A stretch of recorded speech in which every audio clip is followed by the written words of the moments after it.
젤렌스키가 이제야 공개적으로 말했고 크렘린은 전 세계가 마침내 귀를 기울이고 있다는 사실에 두려워하고 있습니다. 몇 달 동안 푸틴은 중국과의 동맹이 대등한 우정이라고 국민들을 설득하려 했지만 진실은 훨씬 더 어둡습니다. 푸틴은 이제 베이징의 석유뿐 아니라 러시아 주권도 팔고 있습니다. 우리는 단순한 무역이 아니라 실제 영토에 대해 이야기하고 있습니다. 중국 지도에서는 이미 러시아 도시들의 이름이 바뀌고 있고 중국 선박이 러시아강에 접근할 수 있도록 협상이 시작되고 있습니다. 이것만으로도 충분히 나쁜데 중국은 이제 러시아산 석유에 더 큰 할인을 요구하고 있습니다. 가격은 사실상 강도 수준으로 낮습니다. 푸틴은 이 전쟁에서 한 달 더 버티기 위해 러시아를 지역 강국에서 자원 식민지로 전락시켰습니다. 그리고 더 나쁜 점은 그의 국민들마저 이를 인식하고 목소리를 내기 시작했다는 것입니다. 이제 이 배신 행위를 살펴보겠습니다. 이 일은 2주 전 젤렌스키의 발언에서 시작됐습니다. 들어보시죠. 러시아 역사상 그 누구도 이렇게 중국이나 다른 강대국에게 주권을 넘겨준 적이 없습니다. 푸틴이 전쟁을 끝내지 않으려 얼마나 큰 대가를 치르는지 놀랍습니다. 하지만 세계는 여전히 이 전쟁을 끝내고 러시아에 압박할 힘이 있습니다. 평화가 필요합니다. 평화가 필요합니다. 우리는 이것이 진실임을 알고 있습니다. 2021년부터 2024년까지의 수치만 봐도 중국과 러시아 간의 무역은 66% 증가했습니다. 러시아는 주로 석유, 가스 등 에너지를 중국에 수출하고 중국도 이에 대해 수출을 하고 있습니다. 여러분도 아시다시피 중국은 기술, 소비재, 자동차, 그리고 더 중요하게는 어쩌면 가장 중요하게는 기계공구나 반도체 같은 이중용도 품목을 수출하고 있습니다. 이런 이중용도 품목들은 소비재에도 쓰일 수 있지만 러시아는 군산복합체에도 활용할 수 있습니다. 러시아에겐 이것이 생존의 필수 생명줄입니다. 왜냐하면 러시아는 이런 이중용도 기계를 분해해서 그 안에 있는 칩을 미사일, 드론, 그리고 군대가 필요로 하는 모든 것에 사용하기 때문입니다.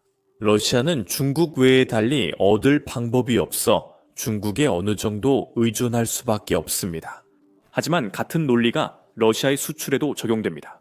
서방의 제재로 인해 러시아는 원자재와 에너지 제품을 구매할 대체 구매자가 거의 없습니다.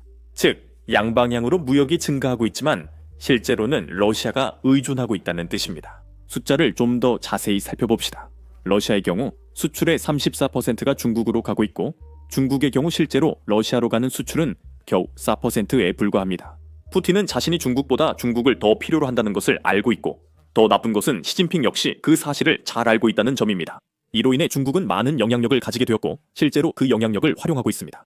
그는 민족주의 시대에 제국을 만들려고 하고 있는데 솔직히 말해서 그건 애초에 불가능한 일입니다. 그는 모든 무기를 우크라이나에 투입해 시베리아가 무방비가 되었고 시진핑은 전쟁 전부터 이미 그곳에 진출해 있었습니다. 그게 바로 이겁니다. 1대1로 정책이 중앙아시아에서 러시아의 옛 영향권을 하나씩 떼어내고 있습니다. 그리고 푸틴은 이런 뜨거운 전쟁 도박을 하고 있습니다. 러시아가 약하고 중국이 강한 상황에서 이런 행동은 특히 더 치명적입니다. 그리고 여러분은 이렇게 생각할 수 있죠. 그게 왜 중요하냐고요? 러시아는 바로 시베리아를 가지고 있고 중국이 지금 필요로 하고 탐내는 자원들을 정확히 가지고 있습니다. 그리고 중국은 다른 사람들이 방해하지 못하도록 그 자원들이 자기 영토와 맞닿아 있기를 원하죠. 특히 그들은 물을 원해요. 왜냐하면 중국 북부의 지하수를 다 써버렸기 때문이죠. 그리고 바이칼 호수에는 전 세계 담수의 20% 이상이 있습니다. 그래서 빠른 해결책을 원한다면 그게 가장 좋은 방법이에요. 그리고 중국은 대규모 수자원 사업으로 유명하죠. 메콩강과 양쯔강에 댐을 건설해왔고 엄청난 수자원 사업을 해왔어요. 그래서 그럴 가능성이 있어요. 이건 이미 일어나고 있는 일이에요. 2023년에 중국 환경부가 새로운 지도를 발표했어요. 그리고 이 지도에서 블라디보스토크 같은 러시아 시베리아의 많은 도시들이 중국식 이름으로 표기되어 있었고 이미 중국의 일부인 것처럼 묘사되었어요. 한편 강제로 차를 러시아에 넘어간 영토의 반환을 공개적으로 요구하는 중국 민족주의자들도 많습니다. 청나라가 중국을 지배하던 때의 일입니다. 푸틴은 언젠가 중국이 이 영토를 다시 찾으려 할 것을 알고 있습니다. 그렇다면 푸틴은 실제로 무엇을 할까요? 네, 중국에 빼앗기기 전에 먼저 내어주고 있습니다. 작년에 러시아 언론은 푸틴이 중국이 동해에 접근할 수 있도록 한 강을 중국에 넘기고 싶어 한다고 보도했습니다. 협상은 2024년 말에 시작됐습니다. 목표는 중국 선박이 투민강 국경을 따라 동해로 통과할 수 있도록 협상하는 것이었습니다. 그리고 올해 이 영토 양도가 급격히 증가했습니다. 러시아의 중국 통합이 시작됐습니다. 푸틴은 이제 중국 시민들이 비자 없이 입국하는 것을 허용하고 있습니다. 일부 러시아인들은 이에 대해 불만을 가지고 있습니다. 이 소식에 대해 그들이 온라인에서 어떻게 반응하고 있는지 한번 보시죠. 한 남자는 시베리아와 극동이 망했다고 말하고 또 다른 남자는 이렇게 말합니다. 중국의 팽창이 시작됐다고 합니다. 누군가는 대중국이 태평양부터 우랄 산맥까지 확장된다고 말합니다. 그들은 중국과 협력 중이고 우리는 이미 그들을 위해 일하고 있습니다. 이제 러시아 시민들뿐 아니라 전쟁 블로거들까지 이 결정이 얼마나 나쁜지 공개적으로 말하고 있습니다. 그들은 러시아를 중국의 원자재 식민지라 부릅니다. 한번 들어보세요. 불과 일주일 전만 해도 미스터 세이킨 씨는 러시아가 산업 강국으로 변모한 중국의 자원 기지가 될 준비가 되어 있다고 밝혔습니다. 그렇게 말했습니다. 그에 따르면 러시아의 에너지 자원이 중국이 전략적 목표를 달성하는 데 도움이 될 것이라고 합니다. 다시 말해서 그는 우리가 중국의 발전을 위해 원자재 부속품이 되고 싶어 하며 실제로 그렇다고 노골적으로 말했습니다. 중국의 발전을 위해서입니다. 우리의 발전이 아니라 우리나라의 발전이 아니라 중국의 발전을 위해서입니다. 여러분께 다시 한번 상기시켜드리고 싶습니다. 그리고 여기서 우리는 항상 나토 국가들과 중국의 자원 부속물이었다는 점을 다시 한번 상기시켜 드리고 싶습니다. 우리가 어떤 식으로든 주권을 위해 노력해야 한다는 말을 듣더라도 그것은 직접적으로 말해지고 있습니다. 우리는 예전이나 지금이나 같습니다. 그리고 그들은 이것이 무기한 계속되기를 원합니다. 우리의 국가 자산, 고갈될 수 있는 자산을 해외로 수출하여 그들의 전략적 목표를 달성하려는 것이지 우리의 목표가 아닙니다. 이미 말씀드렸잖아요. 이미 여러 번 말씀드렸고 예시도 들었습니다. 지금 러시아에서 중국으로 수출되고 있는 것만 봐도 알 수 있습니다. 전부 원자재이고 완제품은 다시 우리에게 수입됩니다. 이 모든 일이 단순히 우리나라의 원자재와 자금이 빨려나가고 있다는 것은 명백합니다. 즉, 우리는 지금까지도 원자재 식민지였으며 여전히 그렇습니다. 그리고 당국의 계획에 따르면 우리는 앞으로도 계속 그렇게 남을 것입니다.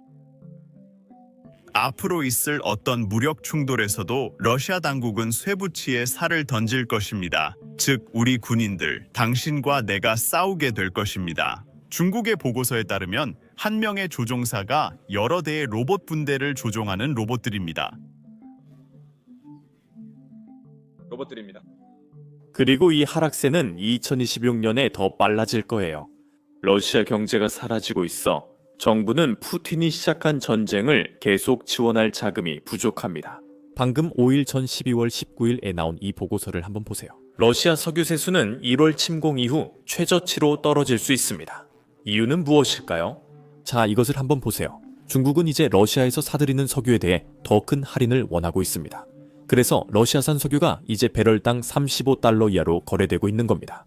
비교를 위해 말씀드리자면 원유는 현재 배럴당 58달러에 거래되고 있습니다. 침공 전 이 두 석유는 거의 같은 가격에 거래됐고 차이도 몇 센트에 불과했습니다. 현재 러시아산 석유 구매 시 약 22달러 할인됩니다. 이것은 팬데믹 이후 러시아산 석유가 기록한 최저가입니다. 러시아 기업들이 가격을 크게 낮추는 이유는 동맹국들이 주문했던 물량을 포기하거나 수령을 거부하고 있기 때문입니다. 러시아는 푸틴이 주요 고객을 침공하고 중국 자금에만 의존하려 할 때 이런 일이 일어날 것을 알았어야 했습니다. 하지만 이런 상황에도 불구하고 러시아, 즉 크렘린 지도부는 유럽연합을 매우 우려하는 것 같습니다. 그들은 유럽이 돈이 없어서 암흑 속으로 빠져들고 있다고 계속 이야기합니다. 알다시피 크리스마스 조명 같은 거요. 우리는 이것이 러시아의 가짜 거짓말임을 증명하고 있습니다. 그런데 러시아 거짓말을 반박하려는 사람이 또 누군지 아시겠어요? 러시아 시민들인가요? 이제 러시아 도시들에서 영상을 올리면서 실제로 크리스마스 조명이 없는 곳은 러시아 도시들이라고 말하고 있습니다. 한번 보세요. 동시에 유럽연합의 경제 변화가 유럽 도시의 크리스마스 조명에도 영향을 주기 시작합니다. 그들은 어쩔 수 없이 그곳 거리의 축제 조명을 포기해야 합니다. 전기 요금을 낼 만큼 전기도 부족합니다.